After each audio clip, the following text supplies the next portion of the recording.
IPRIT, Immigration, parcours de l'égalité en Italie. Projet financé par le ministère de l'Intérieur. Travailleurs salariés. Fiche sur la réglementation pour l'entrée en Italie.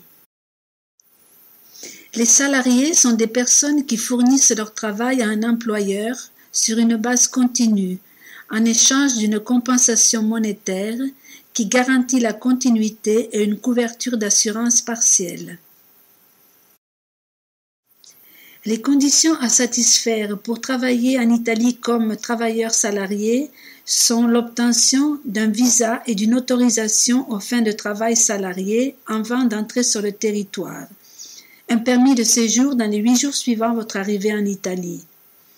L'Italie utilise un système de quotas qui sont fixés annuellement. Les quotas ne s'appliquent pas à certaines catégories de travailleurs. Pour obtenir une autorisation de travail, votre employeur doit déposer une demande d'autorisation de travail auprès du guichet unique pour l'immigration, de la préfecture et de la province compétente pour le lieu où vous exercerez votre emploi. Une autorisation de travail ne vous sera octroyée qu'à condition que vous entriez dans les quotas de travailleurs non ressortissants de l'Union européenne annuellement fixés.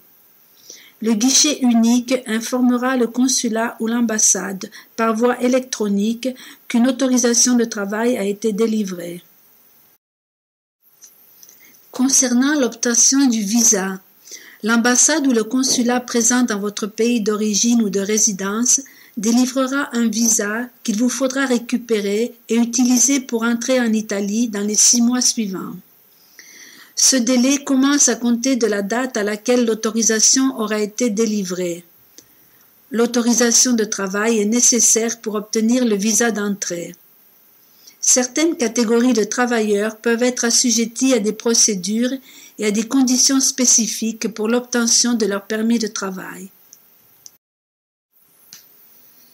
Concernant la demande de permis de séjour, dans les 8 jours qui suivent votre arrivée en Italie, il faut la déposer auprès du guichet unique pour l'immigration, de la préfecture de la province compétente pour le lieu où vous exercerez votre emploi. Lors du dépôt de votre demande d'autorisation de travail, votre futur employeur doit soumettre tous les documents relatifs à votre futur hébergement, au contrat de résidence proposé, à la couverture financière de votre voyage de retour, à toute modification possible de votre futur emploi. Vous devez signer un contrat de résidence et présenter un passeport ainsi que vos documents de voyage. Votre autorisation de travail est liée à votre contrat de résidence aux fins de travail et durera pour une période de validité correspondante. Les contrats de travail à durée déterminée sont limités à une durée d'1 an. Si vous possédez un contrat de travail à durée indéterminée, le permis est délivré pour une durée de 2 ans. La durée de votre permis de séjour dépendra de votre visa ou de l'autorisation de travail. Les décisions relatives au visa et au permis de séjour peuvent être contestées auprès du tribunal administratif régional dans les 60 jours suivant leur notification. Si vous détenez un permis de séjour pour travailleurs salariés, mais vous perdez votre emploi ou donnez votre démission, vous pouvez être placé sur la liste des demandeurs d'emploi pendant la durée de validité restante de votre permis de séjour ou, dans tous les cas, pour une période maximale de 12 mois.